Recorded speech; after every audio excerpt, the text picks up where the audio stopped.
داڑھی کے بارے میں کہتے ہیں بھائی داڑھی تو ابو جہل کی بھی تھی، یہ ٹھیک ہے حضور کی تھی لیکن ابو جہل کی بھی تھی۔ ابو جہل کی داڑھی بتا کے کیا بتا رہے ہیں؟ وہ تو اس علاقے کا کی رواج تھا جی، وہ کوئی سنت تھوڑی ہے۔ اس کے علاوہ پگڑی کا بھی کہا، مجھے وہ تو سب پہنتے تھے، اس میں کون سی بات ہے؟ بھائی امی عائشہ گھر سے نکلتی تو آج کی عورت کیوں نہیں نکل سکتی بھائی؟ تو اس طریقے سے وہ مسلمانوں کے بنیادی چیزوں کے خلاف کرنا کہ جی کسی عالم کے پاس جانے کی ضرورت نہیں، خود ہی قرآن پڑھ لو، خود ہی بخاری پڑھ لو، اللہ اللہ خیر صلی اللہ کچھ۔ ارے تم سمجھدار ہو، تمہیں نہیں پتہ؟ یہ بیچارے ان کو کیا آتا ہے مولویوں کو؟ نہ انہیں سائنس آتی، نہ ٹیکنالوجی آتی، نہ ان کو اسپیس کا معلوم ہے، نہ ان کو بایولوجی آتی، یہ کیا قرآن حدیث پڑھا رہتے ہیں؟ چھوڑو، اپنا خود پڑھو، خود سمجھو۔ پھر اس نے کہا ہمیں یہ بتایا گیا کہ دیکھو یا سنی ہیں یا شیعہ ہیں، سنیوں میں کوئی تصوف والا ہے، کوئی تبلیغ والا ہے، آپس میں ایک دوسرے کو برا بھلا کہتے رہتے ہیں، چھوڑو ان سب کو، جھگڑوں سے بچو، صاف ستھری زندگی گزارو، خود ہی پڑھ لو، خود ہی ٹھیک ہو جاؤ۔ تو اس طریقے سے وہ کرتے کرتے یہاں تک پہنچا کہ رب کا انکار کر گیا۔ پھر ہوا کیا؟ اس نوجوان اس اتوار کو صبح آیا تھا، کہنے لگا مجھے نبی علیہ السلام کی زیارت نصیب ہوئی۔ میں تڑپ گیا کہ اتنا گناہ گار، مجھے آقا کی زیارت نصیب ہوئی۔ پھر میں خیر اللہ کی طرف لوٹا اور اب میں نے توبہ طائب ہو گیا، اب اللہ کی طرف آ چکا ہوں۔ نوجوان کہنے لگا میری ماں مجھے کہتی تھی، یہ ماں کی بات سے یاد آئی تھی مجھے آج واقعہ بھی سنانا۔ وہ کیا کہنے لگا؟ نوجوان کہنے لگا میری ماں مجھے کہتی تھی بیٹا تو جتنا مرضی دین سے دور چلا جا، میں نے تجھے باوضو دودھ پلایا ہے، حلال غذا کھلائی ہے، میں باکردار ہوں، ہمیشہ پردے میں رہی ہوں، تجھے پردے میں دودھ پلایا، تجھے حرام نہیں کھلایا، میرا دودھ ضائع نہیں جائے گا، تو جتنا بھی دور چلا جائے گا واپس رب کے در پر آئے گا۔ تو اس میں نا ماں کی دعاؤں کی بات بھی آ گئی، ماں کے کردار کی بھی آ گئی۔ تو آج عورت کا کردار بنانے کی ضرورت ہے۔ نوجوان بچے شادی کر لیتے ہیں، شادی کے بعد بچوں کی تربیت نہیں کر پاتے کہ جی کیا کریں، بیوی ایسی چنی ہوتی ہے، جب بیوی ہی آپ نے ایسی چن لی جس کی آپ نے کھال تو دیکھی عقل نہیں دیکھی، شکل دیکھی عقل نہیں دیکھی، دین نہیں دیکھا، تو پھر یہی سب کچھ ہوگا۔ تو بہرحال امام بخاری رحمۃ اللہ علیہ کے بارے میں ہم بات کر رہے تھے کہ بخارا سے ان کا تعلق تھا۔ تو بخارا ایک شہر کا نام ہے جو ازبکستان کے اندر ہے، اور اس کا جو دارالخلافہ ہے وہ سمرقند ہے، اور سمرقند کے قریب بخارا ہے۔ الحمدللہ مجھے یہاں جانے کا موقع ملا اور امام بخاری رحمۃ اللہ علیہ کی قبر پہ حاضری بھی ہوئی۔ بخارا کب فتح ہوا؟ تقریباً 54 ہجری کی بات ہے۔ عبید اللہ نامی گورنر تھے بخارا کے مسلمانوں کی طرف سے، انہوں نے بخارا کے قریب نصف اور بیکن کو فتح کیا، پھر بخارا پہ حملہ کیا۔ اس زمانے میں بخارا میں ایک خاتون تھی جو حکومت کرتی تھی، اور اس کا نام بھی خاتون تھا، اس خاتون کا نام بھی خاتون تھا، وہ بخارا کی حاکمہ تھی۔ اس نے ترک قوم کو بلایا اور بڑی تعداد میں مسلمانوں کے خلاف لڑائی کی۔ اللہ کی شان، اللہ نے مسلمانوں کو فتح عطا فرما دی۔ تو اس نے پھر صلح کی درخواست کی، کہا 1 لاکھ سالانہ درہم میں تمہیں دوں گی، صلح کر لو۔ صلح ہو گئی۔ بہرحال 87 ہجری 87 ہجری میں اسلامی فتوحات کے عظیم جرنیل قتیبہ بن مسلم رحمۃ اللہ علیہ جب باقی دنیا کو فتح کرتے ہوئے آ رہے تھے، بخارا بھی انہوں نے فتح کر لیا۔ پھر یہ مسلمانوں کا اسلام کا ایک خوب شاندار مرکز بنا۔ حدیث کی بہت ساری کتابیں، ان میں سے 6 مشہور ہیں۔ کوئی نام بتائے 6 کے 6 انعام پائے؟ جی بتائیں جی، نام کوئی بھی بتا دیں، کوئی ایک آدمی 6 نام بتائیں۔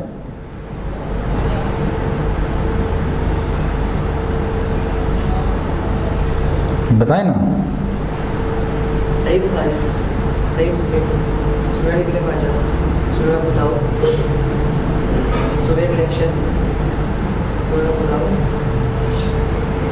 سنن ترمذی، سنن ابن ماجہ۔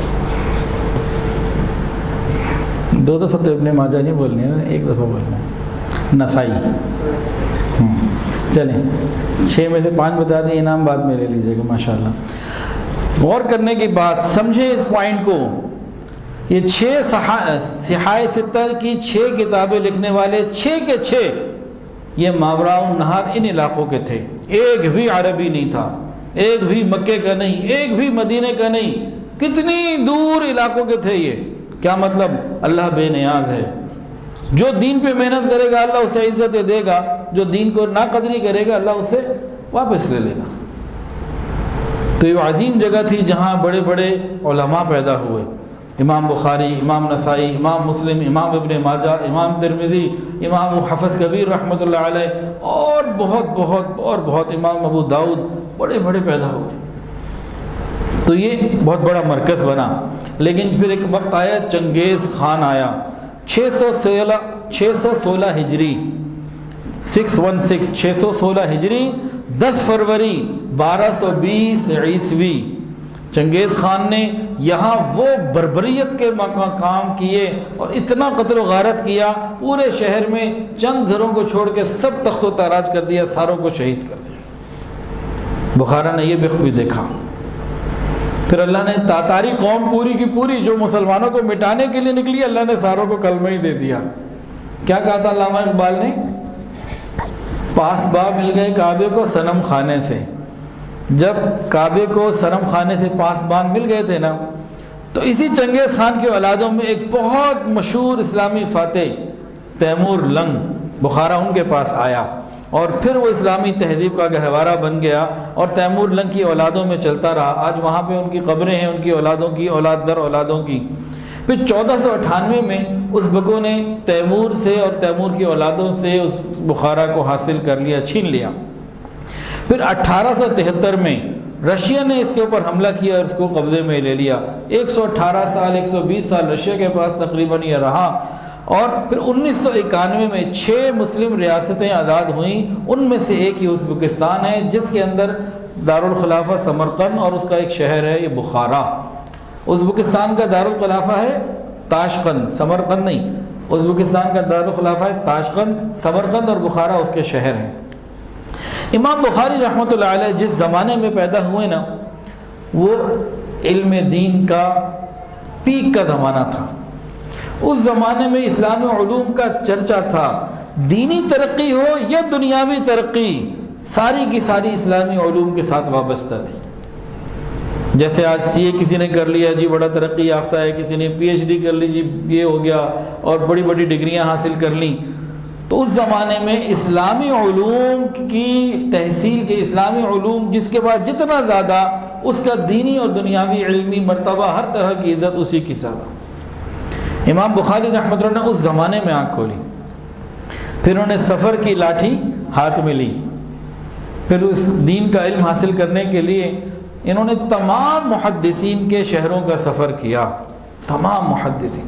امام بخاری فرماتے ہیں علم حدیث کے لیے دور دور کے سفر، مختلف لوگوں سے ملنا ہوتا ہے، اور بہت سارے صحرا اور جناب دریا اور جنگلات کو عبور کرنا ہوتا ہے، پھر ملتا ہے. اتنا آسان نہیں. آج کل تو انٹرنیٹ پہ مل جاتا ہے. وہ بیٹھے ہمارے آن لائن کے جناب اسٹوڈنٹ کہتے گھر بیٹھے پڑھیں گے ہم. وہ زمانہ کچھ اور تھا جی. اچھا جی، امام بخاری رحمۃ اللہ نے اپنی پوری زندگی میں کتنے اساتذہ سے علم حاصل کیا بتائیں جی؟ صحیح جواب یا قریبی جواب کے اوپر انعام، جیسے اس بچے نے 6 میں سے 5 صحیح بتائے تھے. امام بخاری رحمۃ اللہ علیہ نے اس زمانے میں جہاں جہاں علم حاصل ہو سکتا تھا وہاں وہاں سفر کیا، اور کتنے مشائخ سے علم حاصل کیا. ان کے اساتذہ کی تعداد بتا سکتا ہے جی کوئی؟ 1000 سے زیادہ. ایک کتاب میں 1080 کی تعداد لکھی ہوئی ہے. ہم سب جمع کر لیں نا تو بھئی ہم غور کریں میرے ٹیچر کتنے ہیں. بھائی اپنے 10-20 اگر مضمون پڑھیں تو 10-20 ٹیچر ہوں گے. ہر مضمون کے 2-4 لے لیجئے.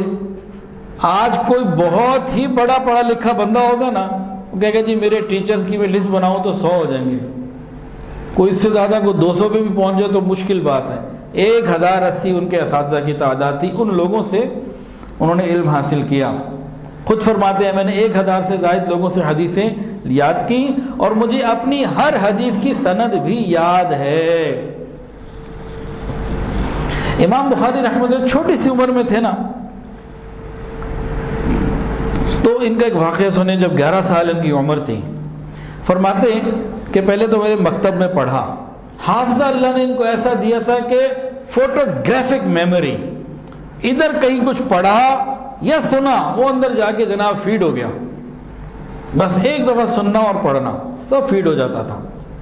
کہتے ہیں کہ میں مکتب یعنی پرائمری سے نکل کر میں نے ایک بہت بڑے محدث سے، ان کا نام تھا داخلی رحمۃ اللہ علیہ، ان کی مجلس میں جانا شروع کیا. وہ حدیث بیان کرتے.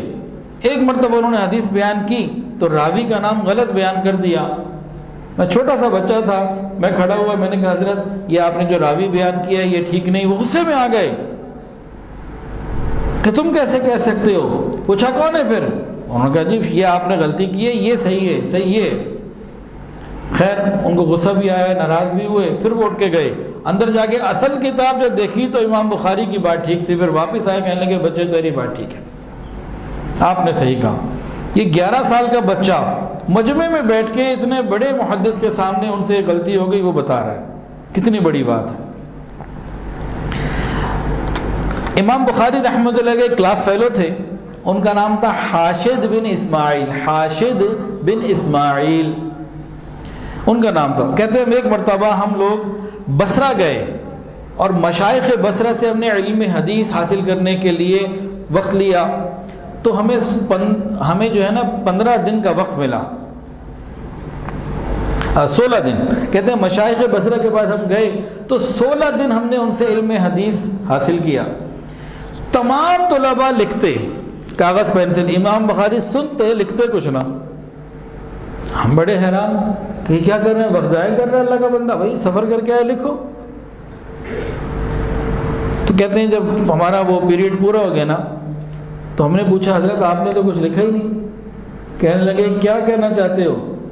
وہ کہتے ہیں 16,000 احادیثیں ان 16 دنوں میں 15,000 احادیثیں انہوں نے لکھوائی تھیں جو ان لوگوں نے لکھی تھی. کہتے ہیں میں نے 15 کی 15,000 ساری ان کو زبانی سنا دی. پھر پوچھا بھی بس کس نے ضائع کیا؟ تو دل پہ لکھ لیا کرتے تھے، ایک دفعہ سنتے بس وہ پرنٹ ہو جایا کرتا تھا.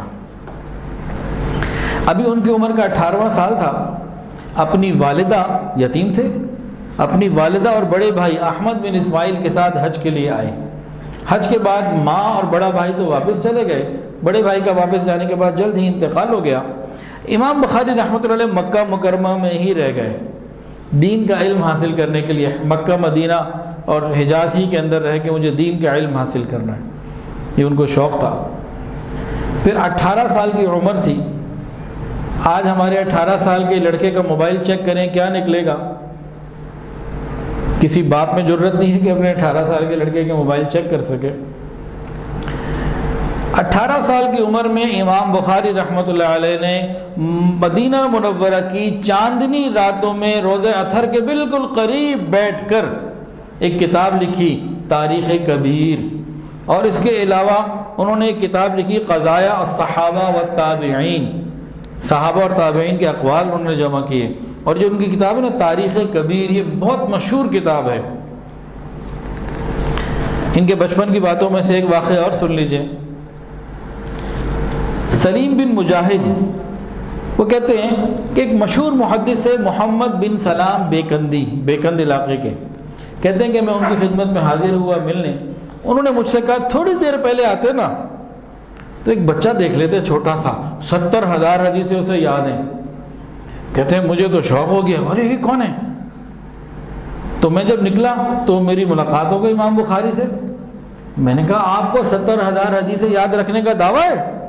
کہنے لگے جناب مجھے اس سے زیادہ کا دعویٰ، اس سے زیادہ یاد ہیں. اور مجھے ہر اپنے حدیث کے صحابی اور تابعی کہ حضور صلی اللہ علیہ وسلم سے مجھ تک جو پہنچی ہے، درمیان میں صحابی کون اور درمیان میں اور لوگ کون، ان کی وفات کا بھی علم، ان کی پیدائش کا علم، کہاں رہتے تھے وہ بھی علم. صرف حدیثیں یاد نہیں ہیں. جیسے ایک حدیث ہے نا انما الاعمال بالنیات، یہ کیا ہے جی؟ حدیث. اب یہ حضور تک کتنے راوی ہیں، کون سا راوی کہاں پیدا ہوا، کہاں انتقال ہوا، کہاں رہا، یہ کہتے ہیں مجھے سب معلوم. بہت بڑے محدث بیکندی جو ہیں وہ فرماتے ہیں کہ جب یہ بچہ میرے درس میں آ جاتا ہے تو مجھے پریشانی لگ جاتی ہے. ایسے بچپن میں ان کی معاملات تھے.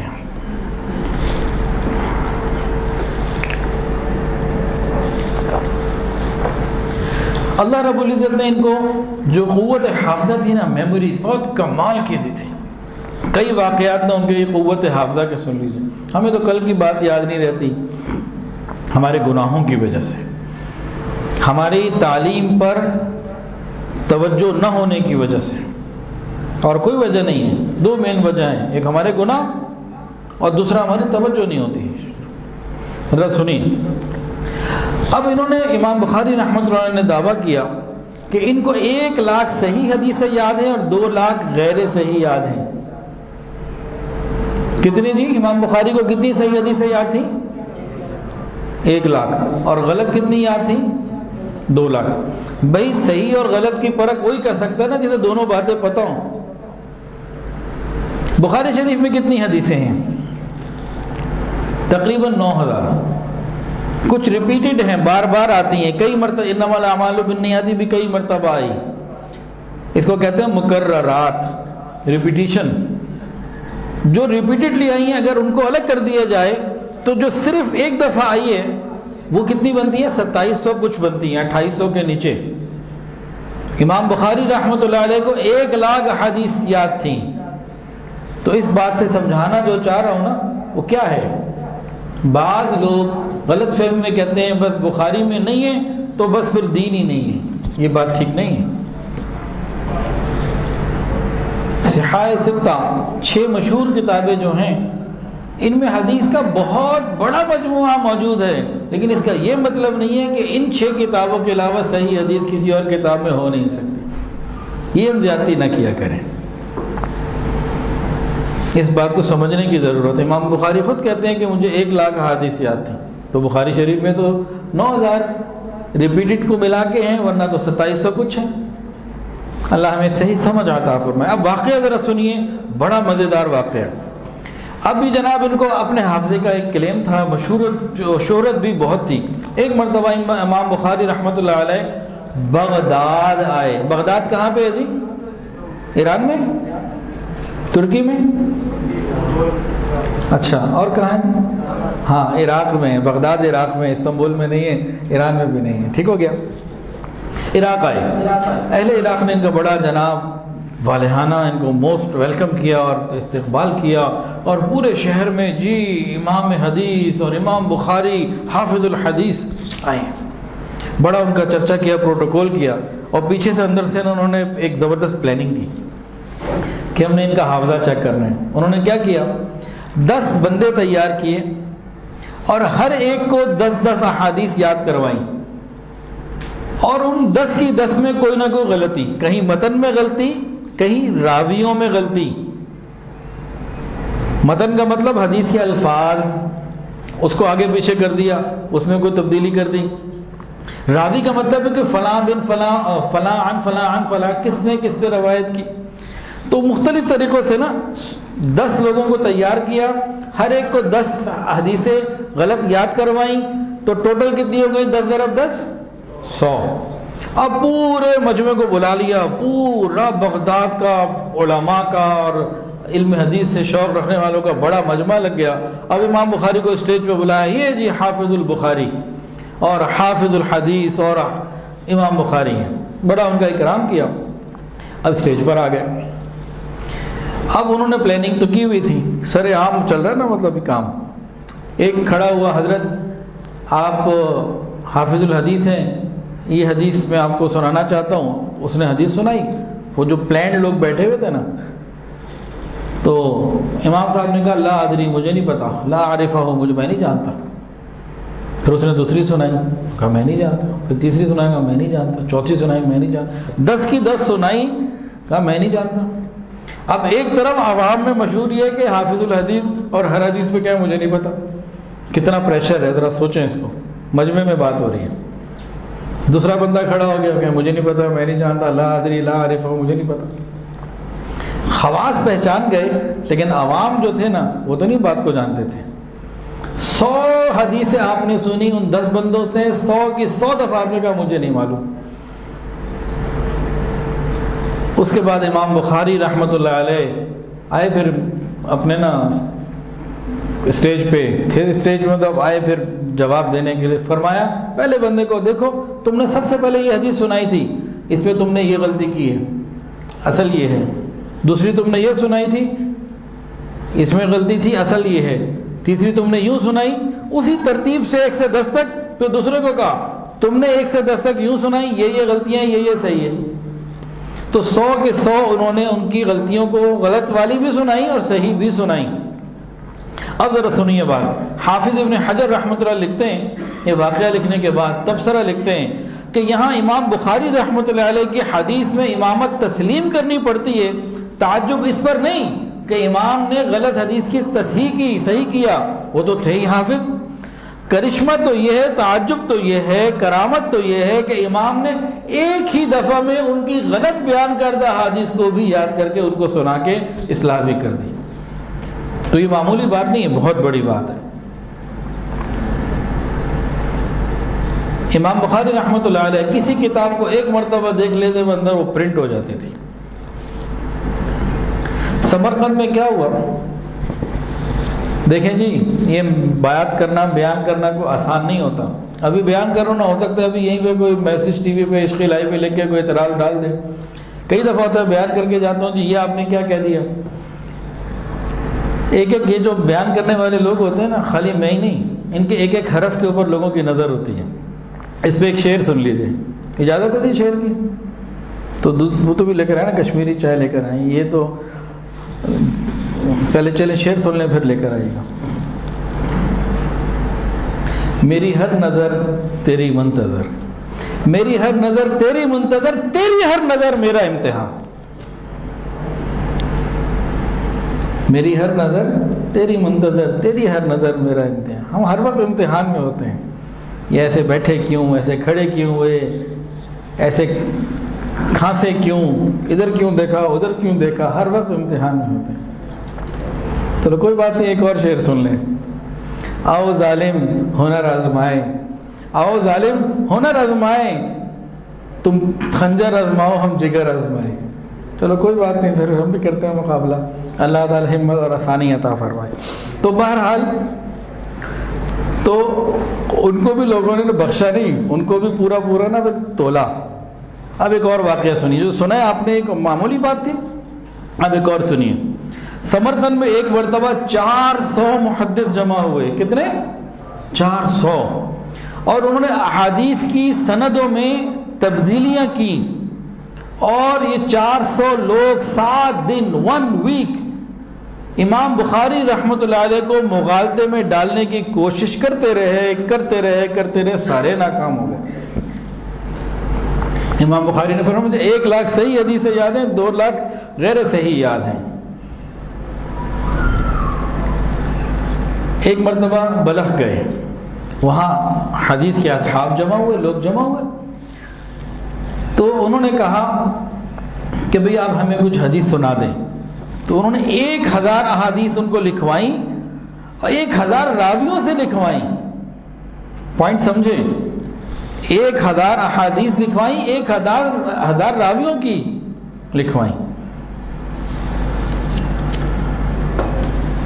یوسف بن مروزی کہتے ہیں کہ میں بصرہ کی مسجد میں تھا، وہاں اعلان ہوا کہ امام بخاری بصرہ آئے ہیں، کوئی ان کو دیکھنا چاہتا ہے، زیارت کرنا چاہتا ہے تو آئے. کہتے ہیں میں بھی مسجد چلا گیا. اور مسجد میں میں نے جا کے دیکھا ستون کے پاس ایک نوجوان نماز پڑھ رہا ہے جس کی داڑھی میں بھی سفید بال نہیں آئے. ایک ایسا بندہ ہے جس کی داڑھی نے ابھی سفیدی کو اجازت نہیں دی. تو معلوم ہوا کہ یہی امام بخاری ہے. خیر لوگوں نے ان کو کہا حضرت حدیث کے اوپر ایک درس دے دیں، حدیث کے اوپر کچھ. وہ تو ان کا شوق تھا کہ جی میں بالکل حاضر ہوں. اس کے بعد بہت بڑی تعداد میں علماء، مشائخ حدیث اور حافظ حدیث بہت جمع ہو گئے، تیرے دھرنے کو جگہ نہیں تھی. اس کے بعد امام صاحب نے فرمایا میں تو بھائی یہ بھی ایک نو عمر آدمی ہوں، آپ لوگوں نے مجھے حدیث کا سنانے کو کہا ہے تو پھر میں تمہیں ایسی حدیث سناؤں گا جس کی سند تمہارے پاس پہلے نہیں ہے. اس کے بعد وہ حدیث سناتے، کہتے اس کی یہ سند ہے، تم لوگوں کے پاس یہ حدیث ہے تو صحیح لیکن فلانی سند سے ہے، میں تمہیں اس سند سے سنا رہا ہوں. ایک مرتبہ بصرہ میں کیا ہوا، امام بخاری رحمۃ اللہ علیہ کو اہل بصرہ نے کہا جی آپ حدیث سنائیں. تو انہوں نے ان کو حدیث سنائی 1000 کے قریب، اور فرمایا کہ اے اہل بصرہ، میں تمہیں وہ حدیثیں سنا رہا ہوں جس کے سارے راوی بصرہ شہر کے ہی ہیں، اور تم بھی خود بھی نہیں جانتے ہو۔ اب سنو مجھ سے، 1000 حدیث سنائی اور اس میں سارے کے سارے راوی بصرہ کے تھے۔ آپ نے پہلے پوائنٹ پہ غور کیا تھا کہ 1000 احادیث سنائی 1000 راویوں کی، ہر راوی کی ایک الگ الگ کر کے، اور یہ صرف بصرہ والوں کی۔ جیسے کوئی سپر کمپیوٹر نہیں ہوتا، اس سے زیادہ ان کا دماغ کہ جو کمانڈ دے دی بس وہی نکلی۔ فرماتے ہیں کہ ایک مرتبہ حضرت انس رضی اللہ عنہ کے شاگردوں کے اوپر جب میں نے دماغی طور پر نظر ڈالی تو ایک ہی لمحے میں میرے دماغ کے پردے پہ 300 لوگ آ گئے۔ اللہ اکبر کبیرہ۔ علم حدیث یہ ان کا اڑنا بچھونا تھا۔ محمد بن یوسف بخاری کہتے ہیں کہ میں ایک رات امام بخاری رحمۃ اللہ علیہ کے ساتھ رہا تو میں نے دیکھا کہ امام رات کو اٹھتے چراغ جلاتے، پوائنٹ سمجھیں، چراغ کیا کرتے؟ جلاتے، کچھ حدیث لکھتے پھر لیٹ جاتے، پھر تھوڑی دیر بعد اٹھتے پھر چراغ جلاتے، پھر لکھتے پھر لیٹ جاتے، پھر اٹھتے پھر چراغ جلاتے۔ کہتے ہیں کہ میں نے غور کیا کہ ایک رات میں آپ 18 مرتبہ اٹھیں۔ یہاں 2 باتیں سمجھنے والی ہیں، یعنی رات سوئی نہیں، حدیث کے اندر ہی دماغ رہا، اور بستر کے اوپر لیٹ کے جاگنا زیادہ مشکل ہے۔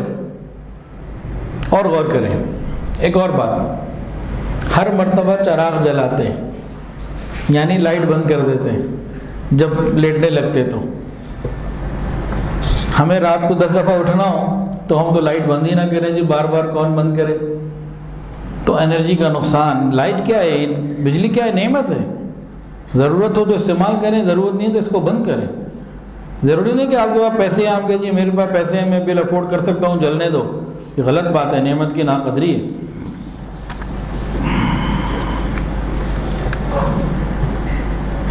محمد ابن ابی حاتم کہتے ہیں کہ ایک سفر میں امام بخاری کے ساتھ تھا، میں نے دیکھا کہ ہر رات ان کی ترتیب یہ ہوتی، رات کو 10-15 مرتبہ 20 مرتبہ اٹھتے اور حدیث پہ نشان لگا لیتے اور پھر آرام کرتے، پھر اٹھتے، پھر خیال آتا۔ تو بخاری شریف جس کو اتنی عزت ملی ہے، اس کے پیچھے محنتیں ہیں، بغیر محنت کے نہیں پہنچی۔ امام بخاری رحمۃ اللہ علیہ کا حافظہ تو بڑا مشہور تھا، تو ان کے بارے میں ایک مرتبہ لوگوں میں ایک بات مشہور ہو گئی کہ یہ ایک دوائی ہے حافظے کی، اس کا نام ہے بلازر، وہ کھاتے ہیں، اس دوائی نے ان کے دماغ کو اتنا تیز کر دیا ہے، یہ بات مشہور ہو گئی بلا وجہ۔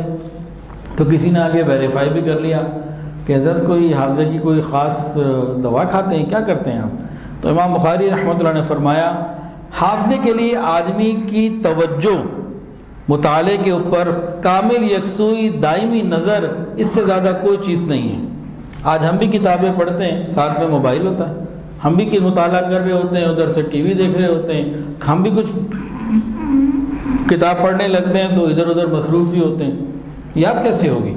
تو امام بخاری رحمۃ اللہ فرماتے ہیں کہ کامل توجہ کے ساتھ پڑھنا، پورے انہماک سے پڑھنا، یہ ہے اصل چیز، اس پہ ہمیں آنا چاہیے۔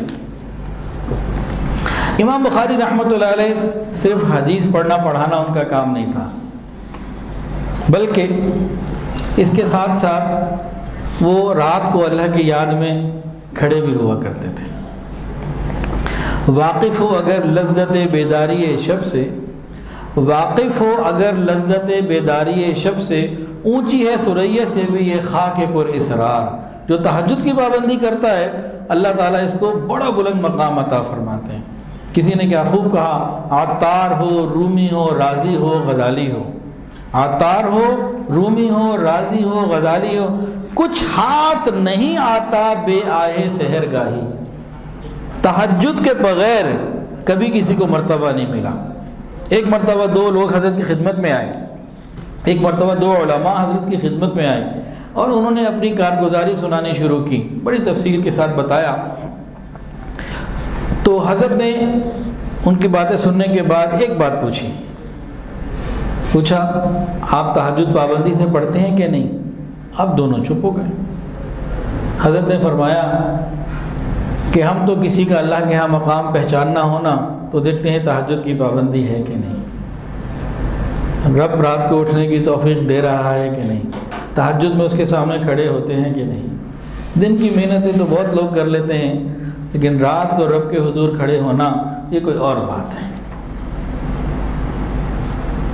تو امام بخاری رحمۃ اللہ علیہ بھی تہجد گزار تھے، اور قرآن کی تلاوت میں تہجد میں بڑا انہماک ہوتا تھا، بڑی توجہ ہوتی تھی۔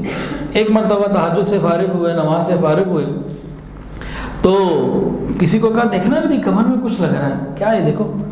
وہ دیکھا تو بھیڑ تھی جس نے 16 یا 17 جگہ سے کمر کو کاٹا ہوا تھا، ڈسا ہوا تھا، اور کمر پوری سوج گئی تھی۔ تو اس نے کہا حضرت آپ نماز ذرا مختصر کر لیتے۔ کہنے لگے وہ لمبی سورج شروع کی ہوئی تھی، دل کیا پہلے پورا کر لوں، چھوڑو اس کو، کیا سوچنا، کیا توجہ ہوتی ہوگی۔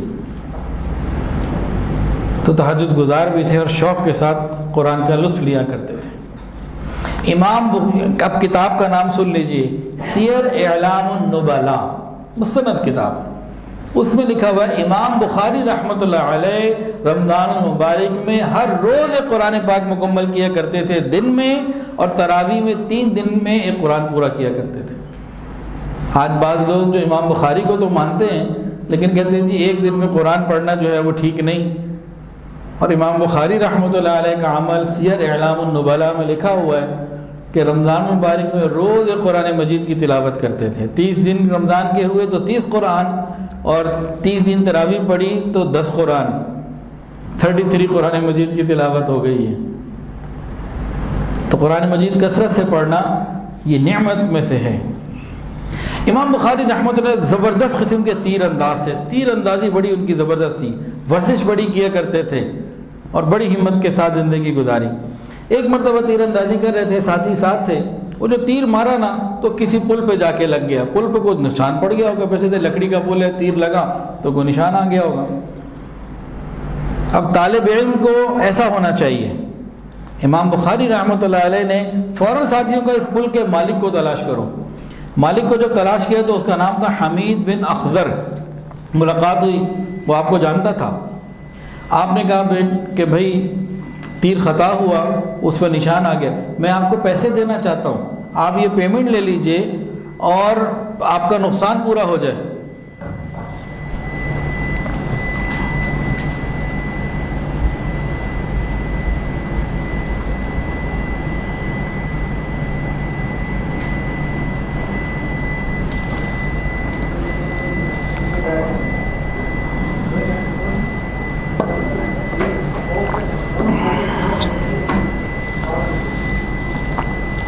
یو پی ایس چل رہا ہے، یو پی ایس کیا ہوا۔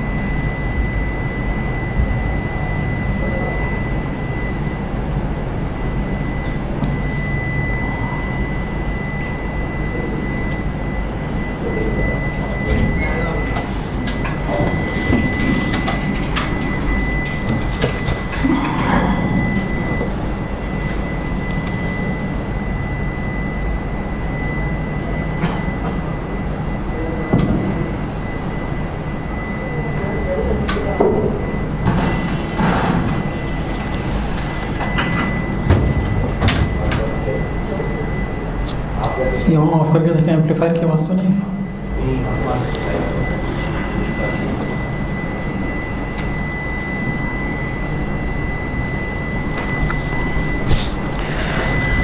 امام بخاری رحمۃ اللہ علیہ کی زندگی کا ایک عجیب واقعہ، یعنی علماء کو، طلباء کو، طالبات کو، معلمات کو، دیندار لوگوں کو معاملات میں کتنا صاف ستھرا ہونا چاہیے، اس سے غور کیجئے۔ معاملات کی صفائی کی اہمیت، خالی نماز پڑھنے سے اور قرآن حدیث پڑھنے پڑھانے سے معاملات ٹھیک نہیں ہوتا، معاملات کی صفائی بڑی ضروری۔ امام بخاری رحمۃ اللہ زبردست قسم کے تیر انداز تھے۔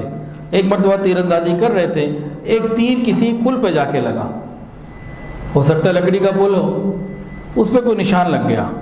کہا اس پل کے مالک کو تلاش کرو۔ مالک کا نام تھا حمید بن اخضر۔ ملاقات کی، کہا جناب میں آپ کو اس کا تاوان دینا چاہتا ہوں، جو آپ کا نقصان ہوا پورا کرنا چاہتا ہوں۔ اس نے کہا حضرت میری ساری دولت آپ کی قدموں میں نچھاور، آپ کیا کر رہے ہیں، کیا کہہ رہے ہیں، میرا سب کچھ آپ پہ نچھاور ہے، امام بخاری رحمۃ بہت خوش ہوئے، اسی وقت 300 درہم غرباء میں تقسیم کیے اور طلباء کو 500 احادیث فوراً سنوائیں۔ تو بخاری شریف پڑھنے پڑھانے کے ساتھ عمل میں بھی تو صفائی ہونی چاہیے نا۔ ایک اور بات سنیں، امام بخاری رحمۃ اللہ فرماتے ہیں، توجہ کے ساتھ بات کو سنیے گا، کتنا بڑا دعویٰ کرتے ہیں۔ فرماتے ہیں جب سے مجھے معلوم ہوا کہ غیبت کرنا حرام ہے، میں نے کبھی کسی کی غیبت نہیں کی۔ مجھے امید ہے کہ قیامت کے دن اللہ غیبت کے بارے میں میرا مواخذہ نہیں کرے گا، تو میں نے کی کوئی نہیں۔ یہ عام بات تو نہیں ہے، ہمارا تو شاید کوئی دن گزرتا ہو کہ جس میں غیبت نہ کی ہو۔ اگر اس کو اور بڑھا لیں تو شاید کوئی مجلس ایسی ہو جس میں غیبت نہ کرتے ہیں۔ اللہ ہماری حفاظت فرمائے۔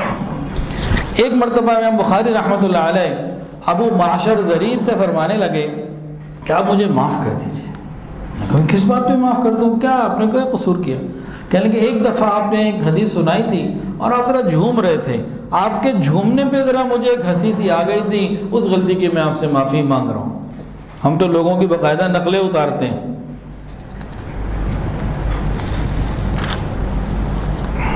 امام بخاری رحمۃ اللہ علیہ کے جو والد تھے، شروع میں بتایا، اسماعیل بن ابراہیم بخاری، وہ جو تھے بہت امیر آدمی تھے، وقت کے روثا میں سے تھے، وقت کے دولت مند ترین لوگوں میں سے تھے۔ اور وفات کے وقت انہوں نے کیا کہا کہ مجھے اپنی ساری دولت میں 1 درہم کے بھی مشتبہ ہونے کا کوئی ذرا سا بھی شک نہیں۔ جب اتنی حلال پاکیزہ کمائی اولاد کو دی جائے تبھی تو بخاری پیدا ہوتے ہیں۔ حرام کھلا کے، سود کا کھلا کے، دھوکے کا کھلا کے، رشوت کا کھلا کے اولاد سے کیسے ہم امید رکھ سکتے ہیں کہ وہ ہمارا خیال کرے گی؟ لیکن امام بخاری رحمۃ اللہ علیہ یہ تو دین کا کام کرنے والے تھے، مال تھا لیکن کاروبار کے لیے وقت نہیں دے سکتے تھے۔ دین سیکھنا سکھانا، پڑھنا پڑھانا یہ ان کا کام تھا۔ اس زمانے میں جتنے شہر میں دین کا علم مل سکتا تھا سفر کیا۔ کوفہ، فرماتے ہیں کہ کوفہ تو میں اتنی مرتبہ گیا کہ مجھے تعداد بھی یاد نہیں۔ کوفہ ایک مرکز تھا علم کا۔ تو وقت تو نہیں ہوتا تھا، دین کے کام میں لگے ہوئے ہیں، تو یہ کیا کرتے تھے؟ یہ مضاربت کرتے تھے، یہ اپنا پیسہ کسی کو دیتے کہ بھئی تم کام کرو اور جو نفع ہو کچھ تم رکھو، کچھ مجھے دے دو، اس کی پرسنٹیج طے کر لیا کرتے تھے۔ اس طرح کیا کرتے تھے، اپنی جان مال وقت دین پہ لگایا ہوا، زندگی دین پہ لگائی ہوئی، پیسہ کسی کو دے دے کہ گھر کا خرچہ بھی چلتا رہے۔ یہ ان کی زندگی بھر یہ ترتیب رہی۔ ایک مرتبہ ایک ان کا مضارب ایسا تھا جس نے ان کے ساتھ دھوکہ کیا اور 25,000 درہم غبن کر گیا۔ لوگوں نے کہا وقت کا جو حاکم ہے نا، گورنر، یہ آپ کا بڑا فین ہے، ایک آواز آپ اسے کہیں گے نا تو وہ اس کی گردن سے بھی گردن پکڑ کے نا نکال کے آپ کو 25,000 دے دے گا۔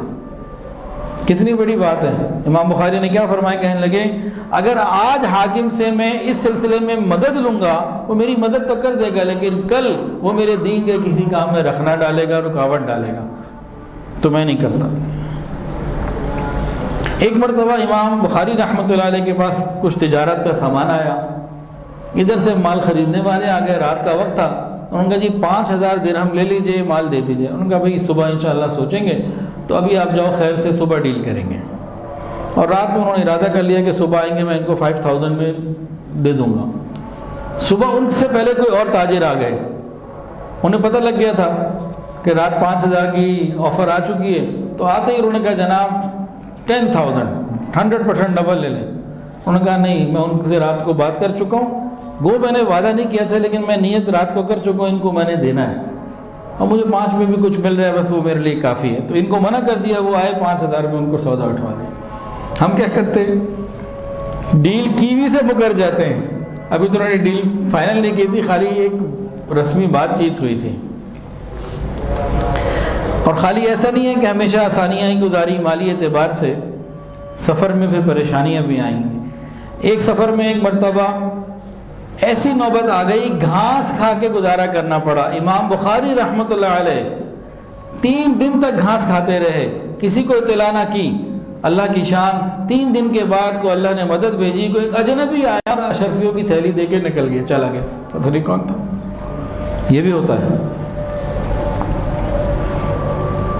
ایک مرتبہ اپنی طالب علمی کے زمانے میں سفر میں تھے، بصرہ گئے ہوئے تھے، روز پڑھنے آتے ہی کئی دن نہیں آ سکے، تو جو باقی کلاس فیلو سے پوچھا بھی کیا معلوم ہے، جب حالات کی تحقیق کی تو پتہ لگا کہ کپڑے بھی نہیں اور زیادہ راہ بھی نہیں، خرچ بھی نہیں۔ پھر لوگوں نے انہوں نے انتظام کیا ساتھیوں نے، اور پھر وہ پڑھنے آئے، اور یہ ضرورت مندوں پہ خوب خرچ کیا کرتے تھے اور کوشش کرتے تھے کسی کو پتہ نہ چلے، اور ان کی جو ماہانہ آمدنی آتی تھی اس کا بہت بڑا حصہ طلب علم میں جو بچے لگے ہوتے تھے، طلباء، مدرسوں، خانقاہوں، تبلیغ کے اوپر یہ خوب خرچ کیا کرتے تھے۔ ان کی ایک روٹین تھی۔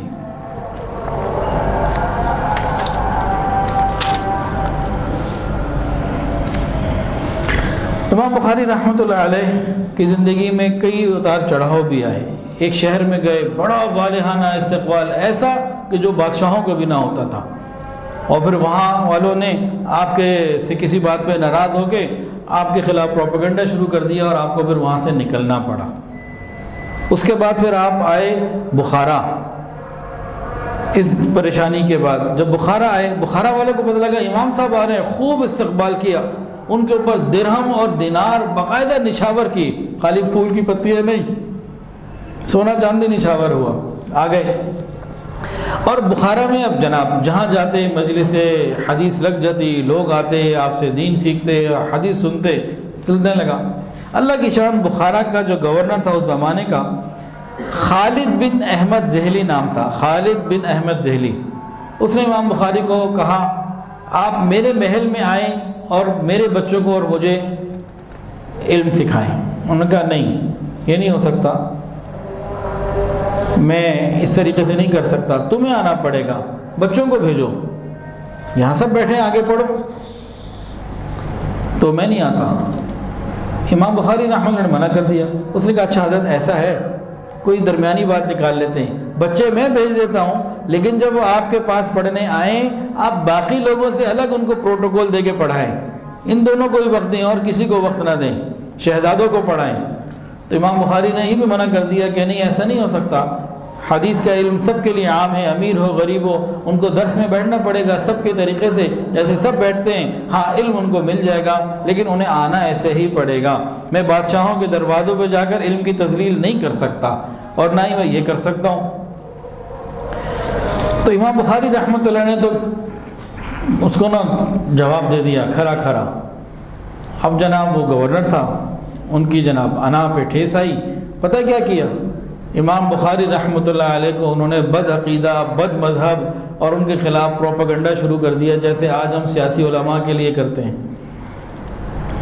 کہ بندہ ٹھیک نہیں، فلاں ٹھیک نہیں۔ ایسا پروپیگنڈا کیا، ایسا پروپیگنڈا کیا کہ امام بخاری کے لیے وہاں رہنا مشکل ہو گیا، اور پھر جلا وطن کرنے کا بھی آرڈر کر دیا، آپ چلے جائیں یہاں سے۔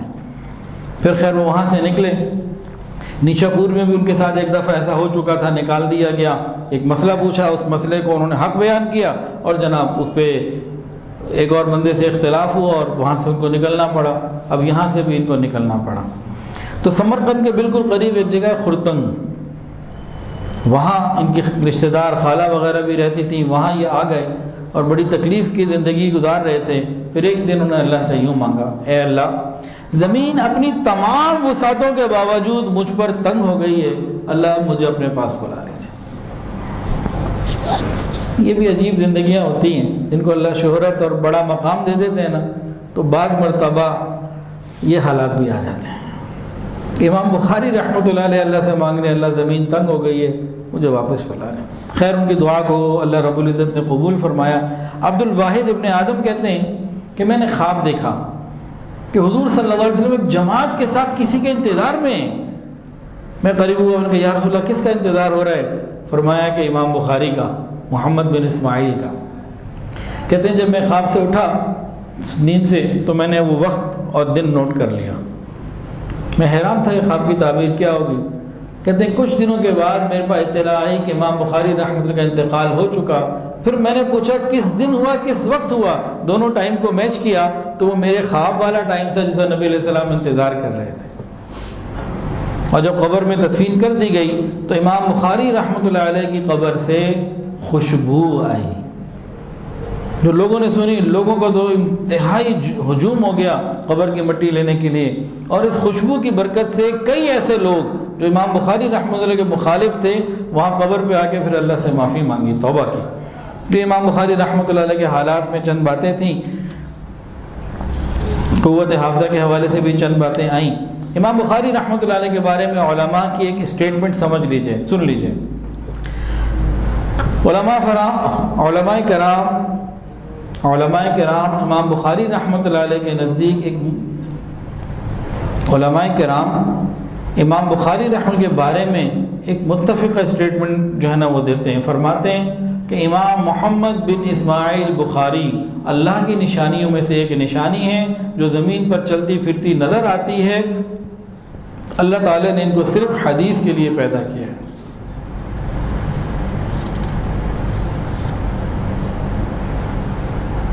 امام بخاری رحمۃ اللہ علیہ صفائی پسند بھی تھے، درس حدیث ان کا ان کے گھر میں بھی ہوتا، مسجد میں بھی ہوتا، اور دونوں جگہ صفائی کا خیال رکھتے۔ ایک مرتبہ حدیث کا درس دے رہے تھے، ایک طالب علم تھا، اس کی داڑھی میں کوئی تنکا سا تھا، اس نے نکال کے ایسے پھینک دیا۔ امام بخاری رحمۃ اللہ علیہ کی طبیعت کے اوپر وہ ذرا بھاری گزرا، اور پھر آپ نے حدیث پوری کرنے کے بعد بس جب مجلس پوری ہو گئی خاموشی سے اٹھے، اس تنکے کو اٹھایا اور آگے جا کے کسی مناسب جگہ پہ، جیسے ڈسٹ بن وغیرہ کو اس زمانے میں کوئی جگہ ہوگی وہاں ڈال دیا۔ تو طبیعت کے اندر صفائی بہت زیادہ تھی۔ ایک مرتبہ امام بخاری رحمۃ اللہ بیمار ہو گئے، تو اس زمانے میں جو ہے نا جو حکیم لوگ ہوتے تھے وہ پیشاب چیک کیا کرتے تھے، آج بھی یورین ٹیسٹ ہوتا ہے لیکن وہ اپنی آنکھوں سے چیک کرتے تھے، اس وقت لیبارٹری نہیں تھی۔ تو حکیم صاحب نے جب پیشاب یورین ٹیسٹ کیا نا، ان کا آنکھوں سے دیکھا تو حیران ہو کے پوچھا کہ محسوس یہ ہوتا ہے کہ آپ سالن نہیں کھاتے، مرچیں نہیں استعمال کرتے۔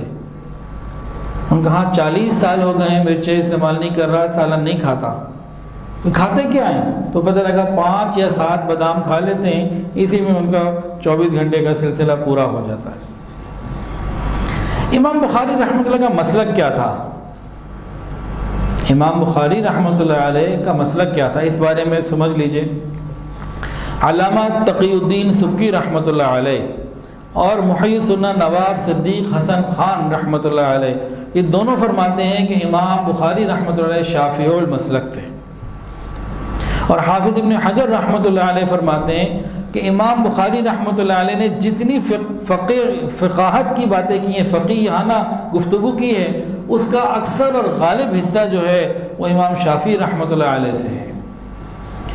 اور حافظ ابن قیم رحمۃ اللہ علیہ کی تحقیق یہ ہے کہ حنبلی تھے، امام احمد ابن حنبل رحمۃ اللہ علیہ کے مقلد تھے، اور علامہ طاہر الجزائری اور علامہ انور شاہ کشمیری رحمۃ اللہ علیہ وہ فرماتے ہیں کہ خود فقیہ مطلق تھے، خود جو ہے وہ فقیہ تھے، مجتہد تھے۔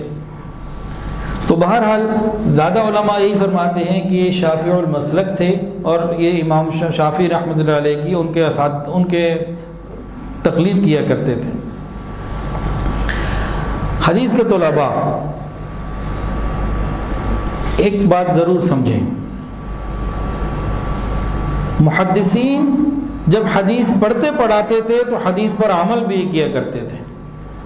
بہت سارے محدثین کے واقعات کتابوں میں موجود ہیں کہ کیسے وہ عمل کیا کرتے تھے۔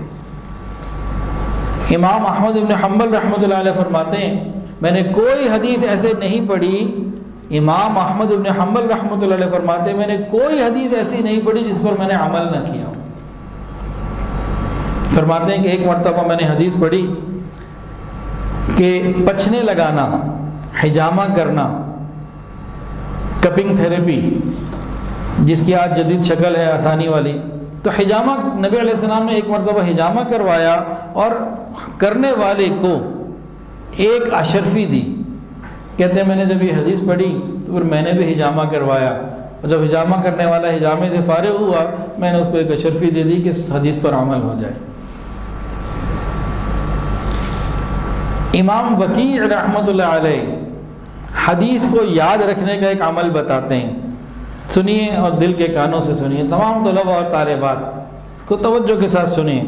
امام وکیع رحمہ اللہ کا قول ہے اگر حدیث یاد کرنا چاہتے ہو تو اس پر عمل کرو، یاد ہو جائے گی۔ امام بخاری رحمۃ اللہ علیہ متبع سنت تھے، پوری زندگی میں کوئی کام ایسا نہیں کیا جو حدیث کی سنت کے خلاف ہو۔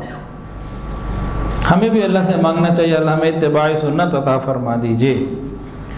امام بخاری رحمۃ اللہ علیہ ایک عجیب قول فرماتے ہیں انسان کو ہر وقت ایسی حالت میں رہنا چاہیے کہ وہ جب رب کے حضور میں ہاتھ اٹھائے درخواست پیش کرے اس کی دعا قبول ہو جائے۔ فرماتے ہیں کہ انسان کو زندگی کیسی گزارنی چاہیے؟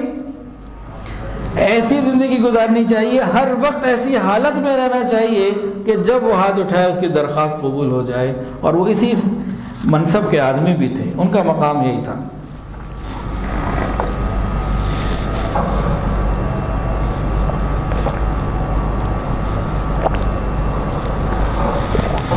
اچھا جی، اب بات مکمل کرنے سے پہلے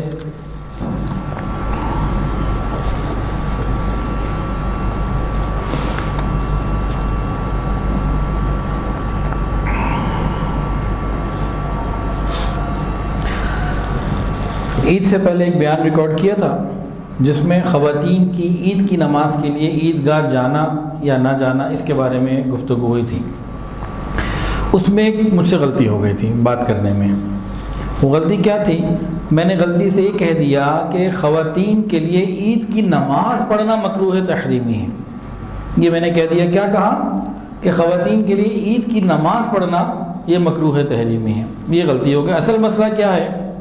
درست بات یہ ہے کہ عورتوں کے لیے، خواتین کے لیے جماعت کے ساتھ نماز پڑھنے کے لیے مسجد آنا یہ مکروہ تحریمی ہے، وہ فرض نماز ہو یا نفل نماز ہو، تراویح کی نماز ہو یا عید کی نماز ہو۔ بلکہ اس کی انتہا سمجھ لیجئے، علماء نے فرمایا ہے عورت مکہ گئی بھی ہے، مکہ مکرمہ میں ہے، صرف نماز کی نیت سے یہ بیت اللہ شریف میں بھی نہ آئے، مسجد حرام میں بھی نہ آئے، اپنے ہوٹل میں نماز پڑھے گی زیادہ ثواب ہوگا۔ آج کی عورتوں کو بتاؤ وہ گولی مار دیں گی، 9.5 لاکھ روپے دے کے حج کیا، کہتے ہیں گھر بیٹھ کے نماز پڑھو، سرکاری 9.5 ہے نا، وہ کہ جی یہ تو علماء ہیں، ان کی تو بات ہی نہیں سننی، کہتے ہیں گھر بیٹھ کے نماز پڑھو، 10 لاکھ روپے اس لیے خرچ کیے، تو گھر تو لاہور میں نہیں تھا۔ تو علماء نے لکھا ہے بیت اللہ شریف جو عورت حج کرنے گئی ہے، عمرہ کرنے گئی ہے، چاہے لاکھوں لگا کے گئی ہے، ہوٹل میں نماز پڑھے گی زیادہ ثواب ہے، تو بیت اللہ شریف میں مسجد حرام میں نماز کی نیت سے نہ آئے۔ اب اس کا حل کیا ہے؟ یہ حل عید کی نماز کے لیے نہیں ہے، یہ حل وہاں کے لیے ہے۔ وہ بیت اللہ کی زیارت کی نیت سے آئے، نماز کا وقت ہو جائے تو نماز پڑھ لے، طواف کی نیت سے آئے تو نماز کا وقت ہو نماز پڑھ لے، نماز کی نیت سے نہ آئے۔ ان باتوں کو سمجھنے کی ضرورت ہے۔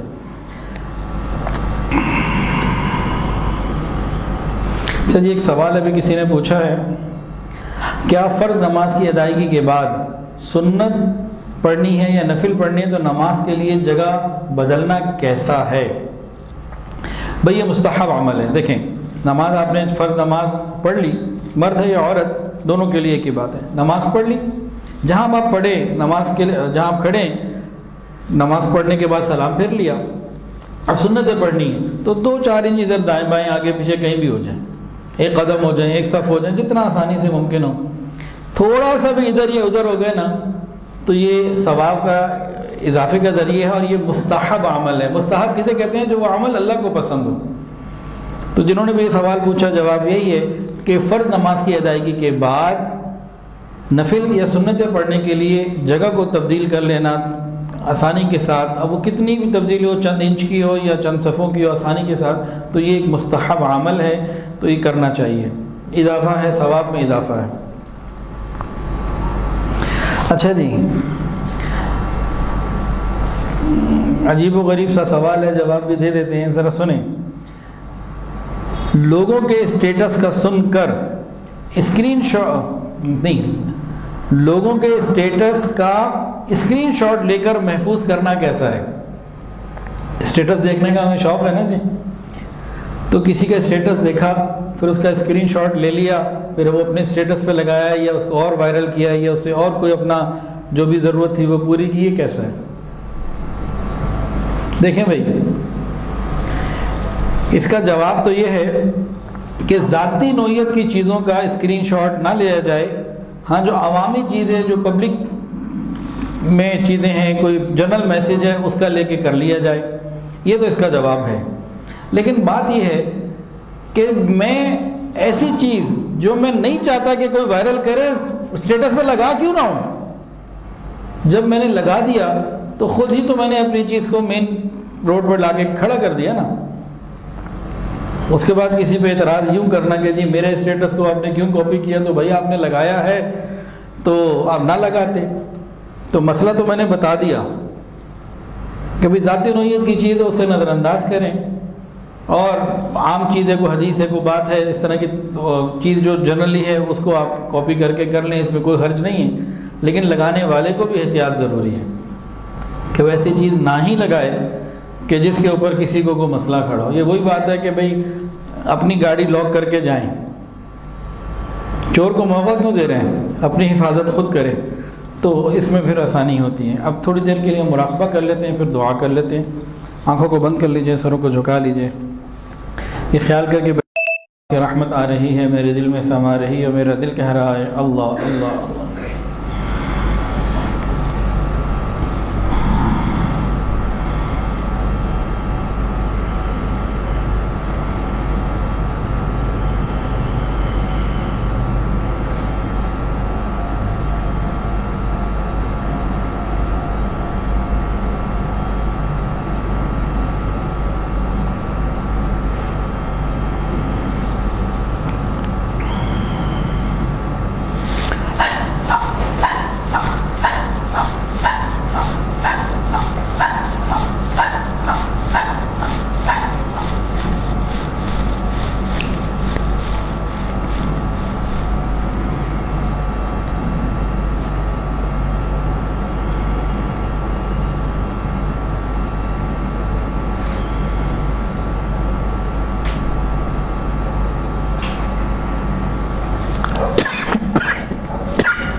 لا الہ الا اللہ.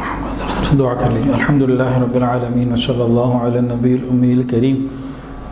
یا اللہ اپنی رحمت سے ہمارے تمام صغیرہ کبیرہ اگلے پچھلے ظاہری باطنی گناہوں کو معاف فرما، ہمیں اپنے مقبول بندوں میں شامل فرما، ہر آنے والے وقت کو پہلے سے بہتر فرما.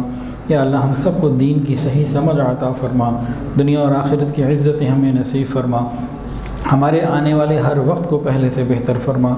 یا اللہ سر کے بالوں سے لے کر پاؤں کے ناخنوں تک نیکی تقوی عطا فرما. رب کریم ہم سب کو اپنے مقبول بندوں میں شامل فرما. یا اللہ کاموں کو آسان فرما، پریشانیوں سے محفوظ فرما. اور یا اللہ تمام حاضرین کی تمام دلی نیک جائز حاجات کو پورا فرما.